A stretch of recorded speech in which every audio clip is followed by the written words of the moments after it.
सच्चा प्यार इससे साबित नहीं होता कि आप कितने लंबे समय से एक साथ हैं। सच्चा प्यार तब पता चलता है जब परिस्थितियां खराब चल रही हों और फिर भी आप एक दूसरे के साथ रहें, एक दूसरे को सपोर्ट करें और ज़िंदगी में साथ आगे बढ़ें। रूबी एक फैशन डिज़ाइनर थी और नितिन एक कंपनी में सेल्स मैनेजर का काम करता था। रूबी और नितिन एक दूसरे को कॉलेज से जानते थे और एक दूसरे से प्यार करते थे। उनके रिलेशन को लगभग 6 साल हो गए थे और अब रूबी नितिन से शादी करना चाहती थी।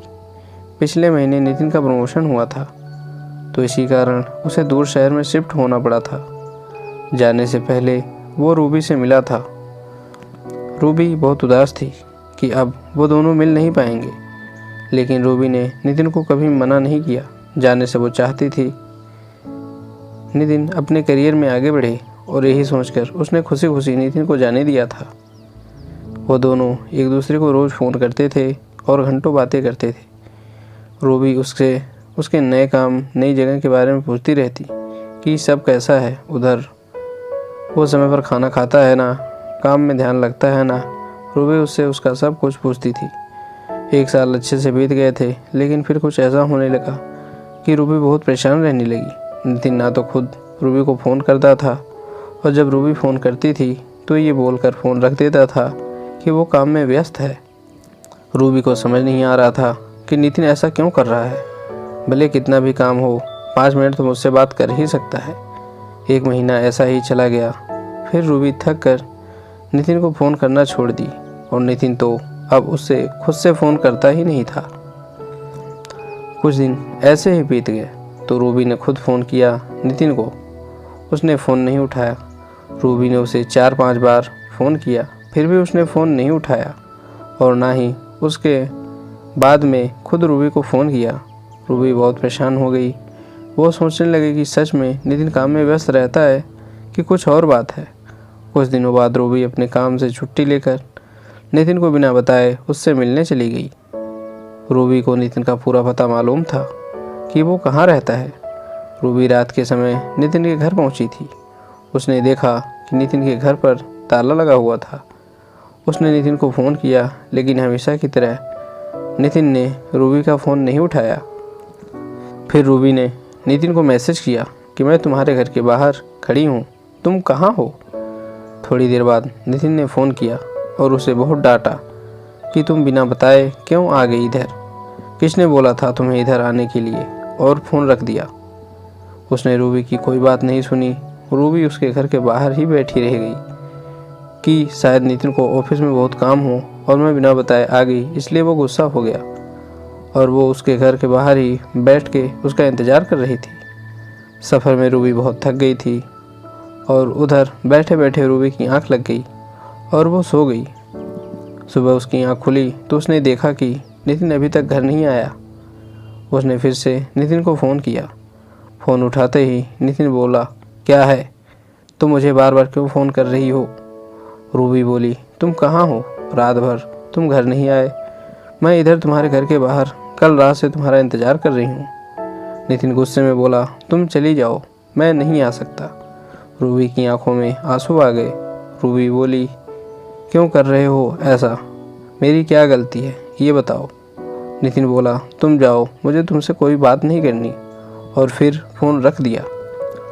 रूबी बहुत रोने लगी। उसके पास वापस जाने के अलावा कोई रास्ता नहीं था। वो अनजान शहर में नितिन को कैसे और कहाँ ढूंढती। फिर उसने सोचा कि नितिन के पड़ोसियों से एक बार पूछ लें कि नितिन यहीं रहता है ना, कि कहीं और शिफ्ट हो गया है।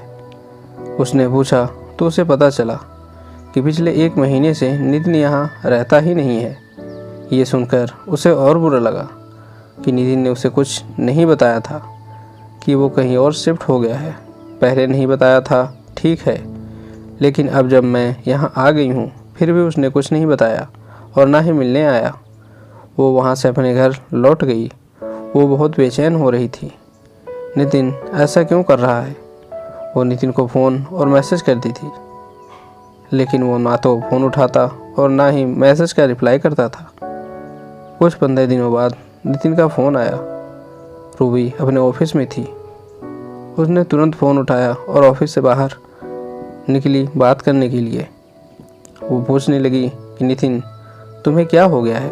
तुम मेरे साथ ऐसा क्यों कर रहे हो? मुझसे कोई गलती हुई है तुम मुझे बताओ, लेकिन मुझे ऐसे इग्नोर नहीं करो, मुझसे बात करो। उधर से नितिन बोला, अब प्लीज़ तुम मुझे भूल जाओ। मैं किसी और से प्यार करता हूँ और उससे शादी करने वाला हूँ और पिछले 1 महीने से उसके साथ ही रहता हूँ, इसलिए तुमसे मिलने नहीं आया था उस दिन। हो सके तो मुझे माफ़ कर देना, मैं अपना फ़ोन नंबर भी बदल रहा हूँ। इतना बोलकर नितिन ने फ़ोन रख दिया। रूबी ये सब सुनकर तो मानो जैसे उसके पैरों के नीचे से ज़मीन ही निकल गई। उसका दिल बहुत ही तेज़ी से धड़कने लगा। वो रोने लगी और सोचने लगी कैसे 6 साल का रिलेशन ऐसे कोई एक झटके में तोड़ सकता है। वो उसी वक्त ऑफिस से घर चली गई। वो बहुत रोई और फिर नितिन को फ़ोन करने लगी कि नितिन ऐसा नहीं कर सकता, वो मुझे छोड़कर नहीं जा सकता। लेकिन जैसा नितिन ने कहा था कि वो अपना नंबर बदल रहा है, तो उसका फ़ोन भी नहीं लगा। रूबी डिप्रेशन में चली गई थी। वो 15 दिनों तक ऑफिस नहीं गई। उसे रोज़ ऑफिस से फ़ोन आते थे। आखिर में उसके बॉस ने उसे बोल दिया कि ऐसे ही कुछ दिन और चला तो उसे अपनी नौकरी खोनी पड़ेगी। फिर कुछ दिनों बाद रूबी ऑफिस जाने लगी, लेकिन काम में उसका ध्यान नहीं रहता था। 5 महीने हो गए उस बात को। अब रूबी धीरे धीरे संभल रही थी। नितिन ने फिर कभी रूबी को फ़ोन नहीं किया, ना रूबी ने फिर कभी उसे फ़ोन किया। दोस्तों, आपको ये रोमांटिक लव स्टोरी कैसी लगी? आप हमें कमेंट के माध्यम से बता सकते हैं। और आपको ये लव स्टोरी अच्छी लगी हो तो आप इसे अपने दोस्तों के पास ज़रूर शेयर करें।